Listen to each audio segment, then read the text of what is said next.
Morning, and it's wonderful to see everyone. I'm Yoshitaka Yamamoto of NIGEL, the National Institute of Japanese Literature. My research focuses mainly on Edo period Japanese authors of Sinitic poetry and prose. My presentation today is titled Visualizing the Jujun Kagetsu album of 1827. Here's an outline of my presentation. I'll talk first about the album and then demonstrate how I used the JBDB to visualize the intellectual network that gave rise to this album, and I'll end with some concluding thoughts. Literary and artistic pursuits catalyzed network formation in Edo and Meiji Japan. Calligraphy and painting albums, shogajo, created by networks of scholars and artists, can give us a direct window into such intellectual networks alongside other primary sources such as diaries, letters, and literary collections. Today, I'll be focusing on Jujun Kagetsu, 100 Days of Blossoms and the Moon, a calligraphy and painting album that features Sinitic and Japanese poems and literati paintings by scholars in the network of Dai Kyohei, a Confucian scholar and official of the Hiroshima domain. What is believed to be the original copy of the album is now held by the Beinecke Rare Book and Manuscript Library at Yale University. This copy consists of two physical albums in accordion format.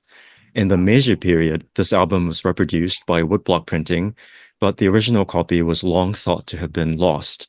Thanks to Haruko Nakamura, the Japanese collection librarian at Yale, I became aware of this manuscript copy. This album was compiled in 1827 when Dai Kyohei was given 100 days of leisure and traveled from Hiroshima to the Kyoto-Osaka region. Kyohei was an uncle of Rai Sanyo, the famous author of Nihon Gaishi, an unofficial history of Japan, who was living in Kyoto at the time. Kyohei traveled with Baishi, Sanyo's mother, whose diary offers a detailed record of their itinerary. They mostly stayed in Kyoto, but also traveled to the surrounding areas. Kyohei, Baishi, and Sanyo brushed their poems and also a painting in Sanyo's case in the album, and also asked their literati friends to write or paint their own works in this album. The album, in effect, records these meetings of literati, and these records can help us understand their network and interpersonal connections. Here is a list of literati whose autographed works of poetry, calligraphy, and/or painting are included in the Jujun Kagetsu album. I've input most of this data on the JBDB, and the list goes on. In addition to Baishi, there are two other women, and the list ends at number 32, at least for now. These are all illustrious literati of early 19th century Kyoto and Osaka. This album is not a diary, and so the location and date of every gathering or meeting is not recorded. Nevertheless, they are sometimes recorded, as in this case. The painter of this painting, Uragami Shunkin, records the date as 2 days before the Seimei Qingming festival. To that, Kyohei adds, "On this day, we gathered at Seikiro in Kyoto and enjoyed a wonderful view." Seikiro was a restaurant very close to where Sanyo lived. Kyohei uses a different character for Sei here, since the actual character for Sei had to be avoided in the Rai family. So what day was 2 days before the Seimei festival? I looked inside this calendar from 1827 and found that the Seimei festival fell on the 12th day of the third month that year, so the Seikiro gathering should have taken place on the 10th of the third month. Sometimes there's a little bit of work like this that is required, but on the JBDB, I entered as much data on gatherings and meetings as possible that I could glean from this album.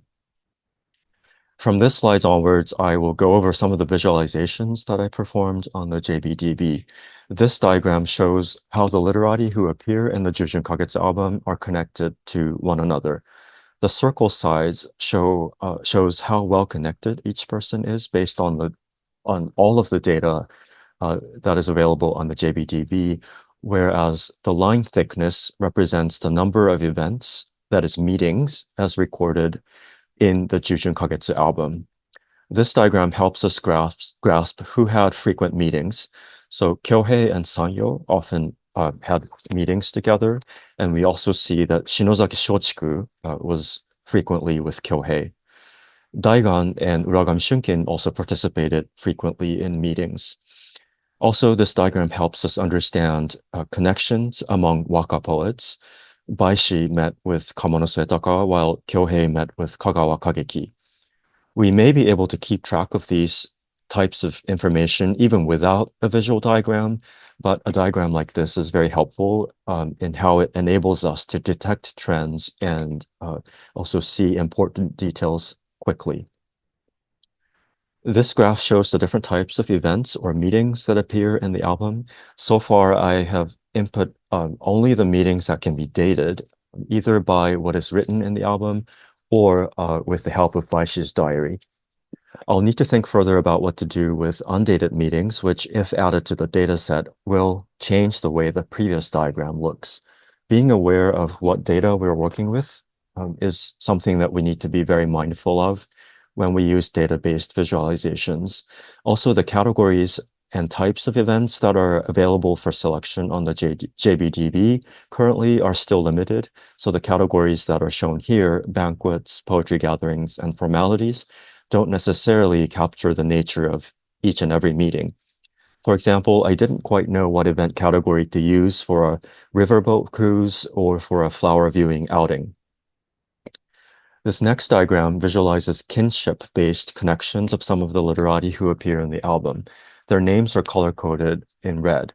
The Rai family, of course, figures prominently here.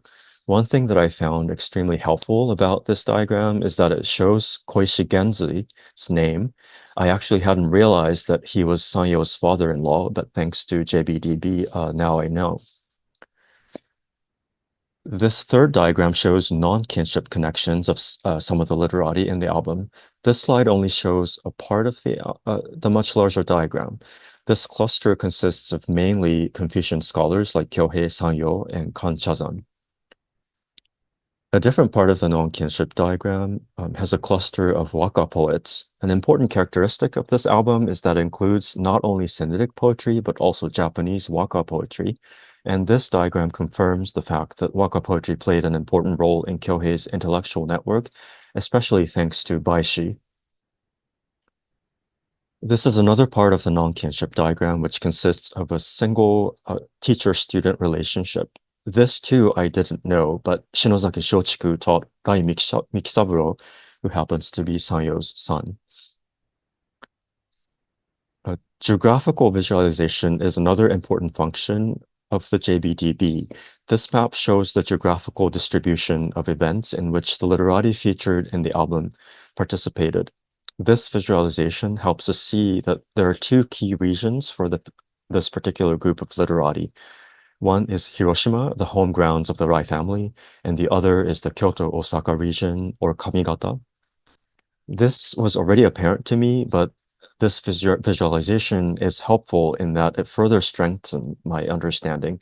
At the same time, the outliers of Edo, Kyushu, and Kaga, present-day Ishikawa, also deserve attention. The map is also helpful for making these outliers noticeable at a single glance. Zooming in to the Kamigata region, in addition to the capital of Kyoto, the city of Osaka emerges as a particularly important locale for the Jujun Kagetsu literati. Again, I knew this intuitively, but it's still helpful to have this visualization as well. Lastly, here's a quick comparison between the visualizations of networks based on the Jujun Kagetsu album and Baishi's diary. Because the album is relatively compact and also covers a much shorter time span, the visual representation is much easier to grasp for the Jujun Kagetsu album. This is another reason studying literati albums can be a useful way of doing research on literati networks. To conclude, JBDB visualizations can help identify hotspots, that is, key connections between individuals, relationships that are crucial but may be overlooked, and important geographical regions for certain groups of people. The JBDB is useful for understanding literati networks that were behind the creation of calligraphy and painting albums, although more data sets need to be fed from other albums. And the data from the Jujun Kagetsu album that I recently input into the database will still need to be fine-tuned. As I mentioned, it would be nice to have more event categories or types on the JBDB, but I'm sure that's in store. So thank you. That's all I have for today. Thank you very much.